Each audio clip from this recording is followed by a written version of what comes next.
शहर की आदर्श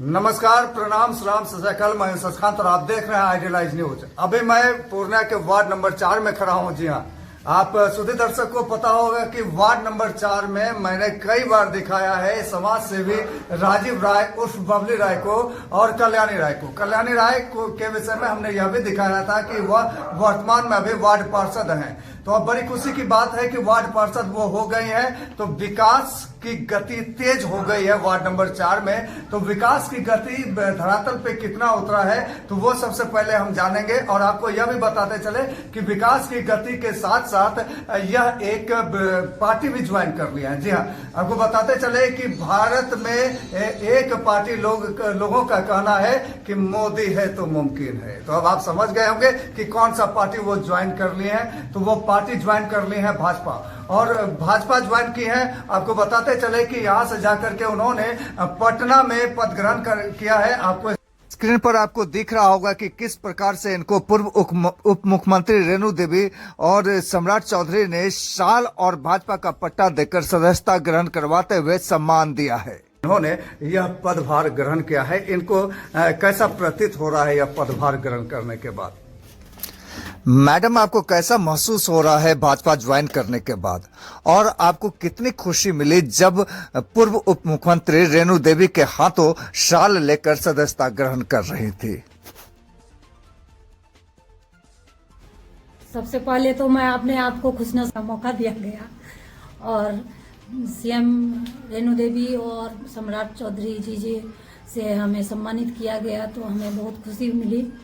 और हम चाहेंगे हमें जो पदभार दिया गया है उसमें हम सदैव संकल्पित रहूं और भाजपा को सपोर्ट करूं और मजबूत करूं। सबसे पहले तो मैं पूर्णिया नगर निगम से वार्ड पार्षद का पद पे हूं और मैं कल्याणी राय सभी भाजपा परिवार को एवं सभी क्षेत्रवासियों को एवं मीडिया बंधु को प्रणाम करती हूं एवं भाजपा परिवार को बहुत बहुत धन्यवाद करती हूँ जो हमें आज भाजपा में काम करने का मौका मिला है एवं हमें जो पार्टी द्वारा पद मिला क्षेत्रीय प्रभारी का और दायित्व दिया है, हमें पार्टी द्वारा दायित्व मिला है, तो उसे हम बखूबी निभाना चाहूँगी। बढ़ चढ़ कर उसमें काम करना चाहूँगी और एवं अपने पार्टी को मजबूत करूंगी,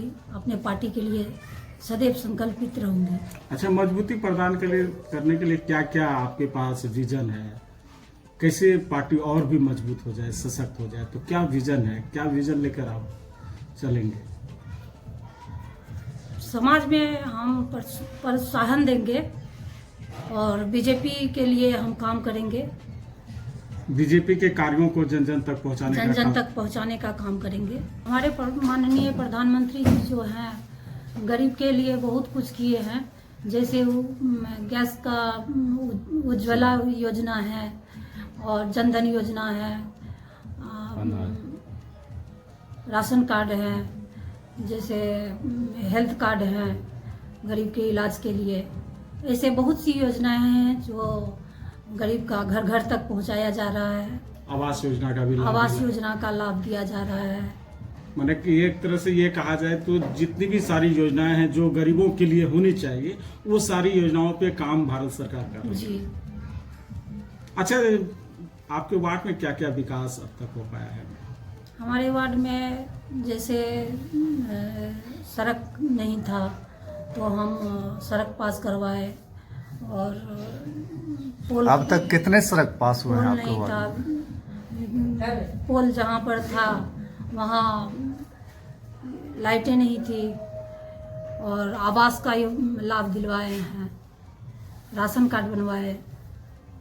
अब और जो आने वाली योजनाएं हैं उन कौन सी योजनाएं हैं जिस पे आपको काम करने की आवश्यकता है? जितनी भी योजनाएं हैं सरकार से मिल सकती है वो सारी हम सुविधा अपने वार्ड में पहुंचाने का भरपूर कोशिश करेंगे। हम महिला को आगे बढ़ाने के लिए सदैव संकल्पित रहूंगी और उसे आगे बढ़ाऊंगी और प्रधानमंत्री के तरफ से जितनी भी योजनाएं हैं और जितनी भी सुविधाएं महिला के लिए हैं एवं सभी क्षेत्रवासियों के लिए जो भी प्रधानमंत्री योजना है उसमें हम अपने समाज के लिए, अपने क्षेत्र के लिए सदैव संकल्पित रहेंगे। मैडम कल्याणी राय वर्तमान में वार्ड पार्षद हैं और क्या बीजेपी ज्वाइन करने के पीछे इनका कारण सिर्फ इतना है कि लोकसभा चुनाव आ रहा है और बीजेपी जीतने वाली पार्टी है, इनको लग रहा है, इसलिए इन्होंने बीजेपी का दामन थाम लिया है या फिर दिल से ये वाजपेयी हैं। पहले इन्हीं से जान लेता हूं, तो सर बीजेपी ज्वाइन करना एन वक्त पे जब लोकसभा चुनाव है उस समय में बीजेपी ज्वाइन करना, तो क्या आपने दिल से वाजपेयी अपने को मान लिया है या फिर जो है लोकसभा चुनाव को देखते हुए? देखिए, जब से हम वोटर बने तभी से हम लोग पूरा घर क्या या पूरा पूर्णिया या पूरा देश बीजेपी में ही है और उसमें एक उस रंग में रंगने वाला राजीव राय और कल्याणी राय भी है। मेरे फेसबुक अकाउंट पे जाइएगा तो हम जब भी चुनाव होता है और उसका वोट का गिनती होता है, मेरे घर में पूजा होता है, इसको आप कोई भी रूप दे सकते हैं। कोई अंधभक्त बोले तो सब अपने अपने पार्टी के लिए अंधभक्त है। कोई कुछ है तो हम बीजेपी से जुड़े हैं, कोई कांग्रेस से जुड़ा है। यदि उस आदमी का कांग्रेस में वेलकम है तो मेरा बीजेपी में वेलकम क्यों नहीं?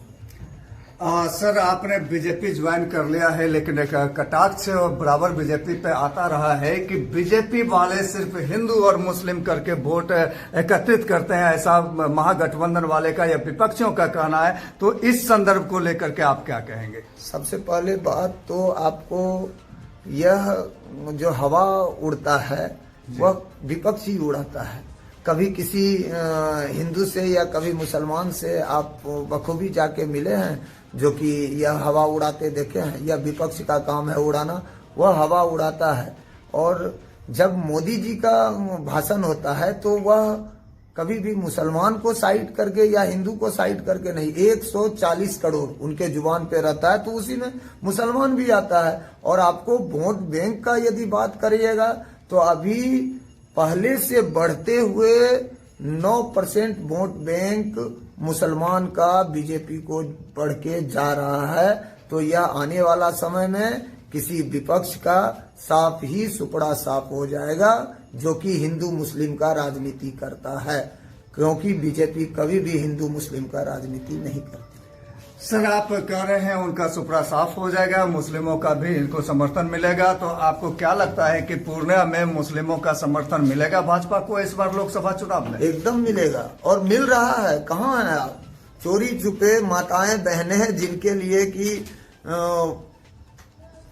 भाजपा सरकार, प्रधानमंत्री मोदी हर एक योजना को लेके संकल्पित है काम करने के लिए, तो उसमें कोई भी मुस्लिम समुदाय अछूता नहीं रह जाता। इसके लिए आप यकीन मानिए कम से कम 6-7% वोट यहाँ से भी मुस्लिम लोगों का बीजेपी को जाता है, जो आपको दिखाई नहीं देगा। जब जीत के कैंडिडेट आ जाता है तो समझ जाइए कि यहाँ पे हर एक लोगों का जिताने में उसका योगदान रहता है। सर आपको क्या लगता है कि भाजपा से महागठबंधन विपक्षी डर गए हैं और विपक्षी डर के मारे सभी पार्टी एक हो गए हैं, इस संदर्भ में आप क्या कहेंगे? आपको क्या लगता है कि डर गए हैं वो तमाम लोग भाजपा से?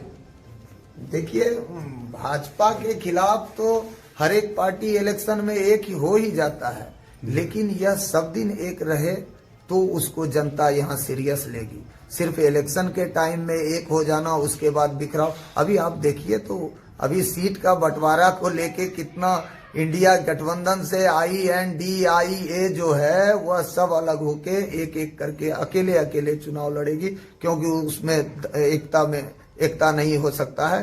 क्योंकि आप चाहेंगे कि हम अकेले किसी क्षेत्र में राज करें और वहां पे राज करने के लिए आपके साथ 10 आदमी हैं, तो पहले बराबर सीट बंटवारा तो कर लीजिए, फिर आप बीजेपी से लड़िएगा। सर आपने कहा कि इंडिया गठबंधन के I अलग हो जाएंगे, N अलग हो जाएंगे, D अलग हो जाएंगे, I अलग हो जाएंगे, A अलग हो जाएंगे, लेकिन कहीं लगता है कि इंडिया गठबंधन से आपकी सरकार भी डर गई और भारत का एक नाम इंडिया भी हुआ करता था, इंडिया नाम को ही गायब कर दिया गया। इस संदर्भ में क्या कहेंगे? देखिए, आप जब मेरा नाम चोरी कर लीजिएगा एक ही घर में रह के, तो हमारा तो अपना भारत है, भारत का बहुत नाम है, आर्यावर्त है, हिंदुस्तान है, भारत है, इंडिया है। अंग्रेजों का दिया नाम हम लोग नहीं अपनाएंगे। हम देशभक्त हैं, इस देश का जो नाम ओरिजिनल होना चाहिए हम उसका इस्तेमाल करते हैं।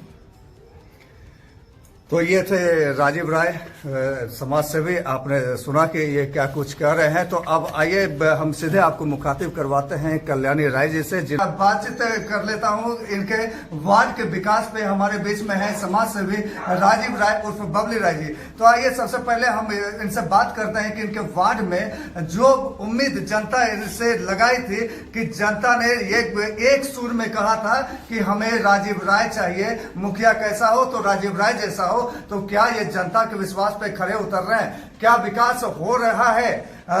और हो रहा है तो अब तक क्या फंड आया है इनके वार्ड में? क्या फंड आया है सर? चूंकि आप भी बहुत ही उत्साह पूर्वक बोले थे और हमारे कैमरा पे आपने कहा था कि विकास करूंगा, जैसे ही मैं वार्ड पार्षद बन जाएगा, मेरे घर से कोई बन जाएंगे तो विकास की गति तेज। तो अब आप बताएं कि जल्दी जल्दी समय बीत रहा है क्योंकि काम बहुत ज्यादा करना है हमको अपने क्षेत्र में जी। तो आपको बताना चाहूंगा कि पूर्व में रुका हुआ जितना भी आवास योजना था उसका लाभ अपना जनता तक सीधा बगैर कमीशन का, किसी भी तरह का 1 रुपया नहीं लेना, जो हमने पहले भी अपने चुनाव प्रचार में या लोगों को बताया था कि कहीं भी कमीशन या घूसखोरी मेरे वार्ड में नहीं होगा। तो यह मैं दावे के साथ कहूँगा कि जो भी पैसा जिनका भी हक गरीबों का था उन तक पहुँच रहा है और उसको 1 भी रुपया कहीं भी कमीशन देने की जरूरत नहीं है। आवास का लाभ लोगों तक पहुंच रहा है। और आपको और बताऊंगा कि सड़क लगभग इस साल में 16 से 17 सड़क हम लोगों का पास हुआ, जिसमें से 2 सड़क बना है। 2 सड़क का शिलान्यास 1-2 दिन के अंदर होना है और आपको बता रहे हैं कि मार्च तक ये सभी सड़क बनके तैयार हो जाएगा। फिर अगले पड़ाव के लिए हम लोग निकलेंगे समाज के काम के लिए। सर, मैंने ही दिखाया था कि आपके वार्ड में एक पुल की स्थिति बहुत ही जर्जर थी और वहां पे बहुत सारे लोग धरना प्रदर्शन भी किया था। तो उसके लिए आपके क्या कदम है? मैं उसके बारे में नगर निगम में लिख के दे चुका हूं कि उस जगह पे पुल का अब जरूरत नहीं है। दोनों तरफ से मिट्टी इतना बड़ा चला गया है कि हमें नहीं लगता है वहाँ पुल की जरूरत है। उससे बेहतर वहाँ सड़क बन जाएगा और दोनों मोहल्ले का मतलब कनेक्ट दोनों मोहल्ला कनेक्ट हो जाएगा। तो वह पुल के बारे में हम आगे लिख के दे चुके हैं और जल्द ही वह पुल को तोड़ दिया जाएगा या उस जगह पे सड़क बन जाएगा। नाले की क्या स्थिति है अभी? देखिए, आपके जब से हमारा वार्ड नंबर 4 बना है यहाँ पे एक भी नाला नहीं है। यह बताते चले कि जब तक मेन नाला नहीं होगा तो हम गली मोहल्ले का नाले का कोई भी फायदा नहीं है लेके। तो मेन नाले पे जो है राशि का आवंटन हो चुका है और जल्द ही जब मुख्य नाला बन जाएगा तो उसमें छोटा नालों को जोड़ दिया जाएगा। इस पे भी काम चल रहा है। सर, आपने बोर्ड में लिख रखा था उस समय में भी और आज भी, जैसा बोर्ड दिखाइए, बोर्ड में आपने लिखा है ग्रीन वार्ड क्लीन वार्ड के लिए क्या कदम होंगे आपके? क्लीन वार्ड के लिए तो आपके यहाँ गाड़ी आते होंगे, उसके लिए आप क्लीन वार्ड करवाते होंगे, लेकिन ग्रीन वार्ड के लिए आपके क्या? देखिए, ग्रीन वार्ड अभी वार्ड नंबर 4 जितना ग्रीन है उतना कोई भी वार्ड ग्रीन नहीं होगा। आप देख सकते हैं पेड़ पौधा ये। और दूसरी बात कि हम सनातन सेवा संघ से भी जुड़े हैं, तो इस वजह से हम आए दिन 500-600 पेड़ का वितरण करते हैं और अपने वार्ड में भी जब भी 500 पेड़ का वितरण होता है तो 50-100 पेड़ हम अपने भी वार्ड में लगवाते हैं। तो जल्द ही ये तो ऑलरेडी ग्रीन वार्ड हो चुका है और इससे भी ग्रीन वार्ड आपको कुछ दिनों में देखने के लिए मिलेगा। आपके आने के बाद शिक्षा पे कितना असर है? हालांकि बताया जा रहा था कि सरकारी स्कूल में शिक्षा की स्थिति बड़ा खराब है। तो आप जब से वार्ड पार्षद आपके घर से लोग बने हैं तो आप बीच बीच में जाकर के स्कूल का निरीक्षण करते होंगे। आप क्या देख रहे हैं कि शिक्षा में सुधार हो रहा है या फिर गिरावट हो रहा है? देखिए, जब हम जांच में वार्ड पार्षद जब हमारी पत्नी बनी और हम लोग जांच में गए तो कुछ कांटे की तरह भी हम लोगों के नज़र में चढ़े कि आए दिन आ जाता है, जांच में पावर मिला है तो जांच में आता है। तो वो हम अपने लिए नहीं आते थे, आने वाले भविष्य जो यहाँ के बच्चे हैं उसके लिए जाते थे जांच में।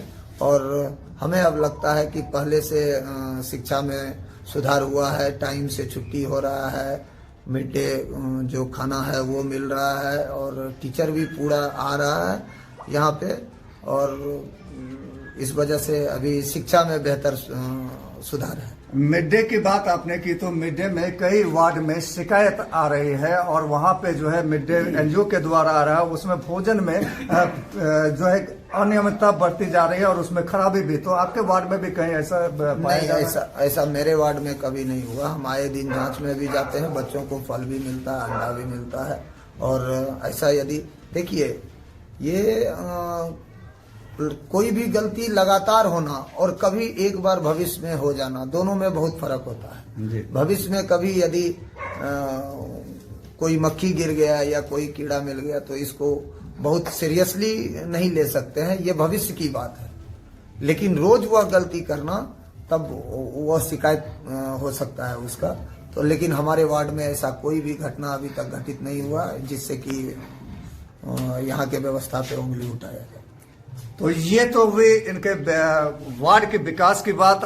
नमस्कार, मैं बॉलीवुड एक्टर और प्रोड्यूसर रवि सुधा चौधरी और आप सभी दर्शकों से गुजारिश है कि आइडियल आई न्यूज़ के चैनल को आप लाइक करें, सब्सक्राइब करें और शेयर भी करते रहें हर नई वीडियो को। तो इसी आग्रह के साथ बहुत बहुत धन्यवाद। उम्मीद करता हूं कि आप मेरी बात का मान रखेंगे।